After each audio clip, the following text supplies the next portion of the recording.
Cup সুজি ও half cup টক দই দিয়ে দারুণ স্বাদের এই রেসিপিটি বাড়িতে বানিয়ে দেখতে পারেন, যেটা এতটাই টেস্টি হয় যে ছোটো থেকে বড় সবাই খেতে পছন্দ করবে আর বানানো খুবই সহজ। তো চলুন বেশি দেরি করবো না, শুরু করছি আমার আজকের এই সহজ রেসিপি।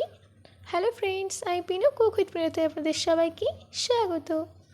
সবার প্রথমেই আমি এখানে নিয়েছি 1 কাপ সুজি। এবার একটা গ্রাইন্ডিং জার নিয়ে সুজিটাকে গ্রাইন্ডিং জারের মধ্যেই দিয়ে দিতে হবে। তারপর একটা ফাইন পাউডার রেডি করে নিতে হবে। আমাদের এখানে সুজির পাউডারটা একদম রেডি। এবার এই সুজির পাউডারটাকে একটা বড় বোলে ট্রান্সফার করে দিচ্ছি। তারপর এর মধ্যে অ্যাড করে দিতে হবে হাফ কাপ টক দই, হাফ চামচ নুন, 1/4 টেবিল স্পুন বেকিং সোডা। এবার এই সব কিছুকে ভালো করে মিশিয়ে নিতে হবে। যদি আমার আজকের এই রেসিপিটি আপনাদের ভালো লাগে তো প্লিজ লাইক করবেন, ও আপনারা যদি এই রেসিপিটি ইউটিউবে দেখেন তো সাবস্ক্রাইব করে পাশে থাকা বেল আইকনটি ক্লিক করে দেবেন। আর যদি ফেসবুকে দেখেন তো পিনুস কিচেনকে ফলো করে দেবেন। আর এই রেসিপিটিকে প্রচুর পরিমাণে প্রত্যেকের কাছে শেয়ার করতে একদম ভুলবেন না। ভালো করে মিশিয়ে নেওয়া হয়ে গেলে ঢাকা দিয়ে 10 মিনিট রেস্টে রেখে দিতে হবে। ততক্ষণ আমরা আলু স্টাফিং তৈরি করে নিই। তার জন্যে আমি একটা বলে দিয়ে দিচ্ছি 1 পিস সেদ্ধ ও ম্যাশ করে নেওয়া আলু, একটা মিডিয়াম সাইজের কেটে রাখা পেঁয়াজ, একটা মিডিয়াম সাইজের কেটে রাখা টমেটো, হাফ ক্যাপসিকাম কুচি, হাফ গাজর কুচি, কাঁচা লঙ্কা কুচি 3টে, ধনেপাতা কুচি, 1 চামচ ভাজা জিরে গুঁড়ো, 1 চামচ চাট মশলা, হাফ চামচ নুন, 1 চামচ গোলমরিচ গুঁড়ো। এবার এই সব কিছুকে ভালো করে মিশিয়ে নিতে হবে। ভালো করে মিশিয়ে নেওয়া হয়ে গেছে। এবার এই আলু স্টাফিংটাকে একটা সাইডে রেখে দিতে হবে।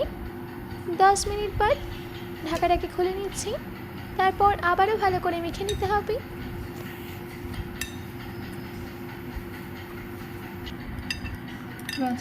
মেখে নেওয়া হয়ে গেলে 5টা ভাগে ভাগ করে দিতে হবে। 5টা ভাগের মধ্যে থেকে একটা ভাগ নিয়ে এটাকে একটা প্ল্যাটফর্মে রেখে ভালো করে গোল করে নিয়ে বেলে নিতে হবে। ভালো করে বেলে নেওয়া হয়ে গেলে এর ওপরে টমেটো কেচাপ লাগিয়ে দিতে হবে। ভালো করে চারিদিকে টমেটো কেচাপটাকে লাগিয়ে দেবে। টমেটো কেচাপ দেওয়া হয়ে গেলে আলু স্টাফিংটাকে দিয়ে দিতে হবে। আলু স্টাফিংটাকে একদম চারিদিকে ছড়িয়ে দিয়ে দেবে। তারপর আস্তে আস্তে রোল করে নিতে হবে। এইভাবে রোল করা হয়ে গেলে এই সাইডগুলোকে এইভাবে মুড়ে দেবে।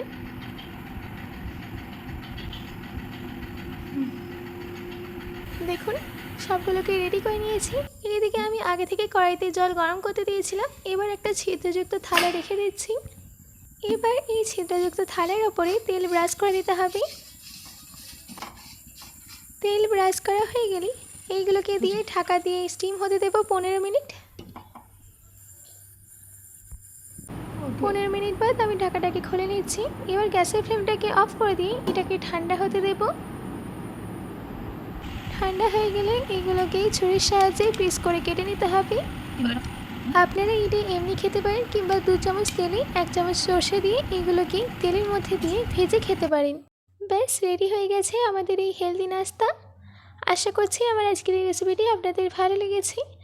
বাড়িতে এটি অবশ্যই ট্রাই করবেন ও কমেন্ট করে জানাবেন যে কেমন হয়েছে। আজকের মতো এইটুকু, আবার দেখা হচ্ছে অন্য কোনো রেসিপি নিয়ে। ভালো থাকবেন, সুস্থ থাকবেন।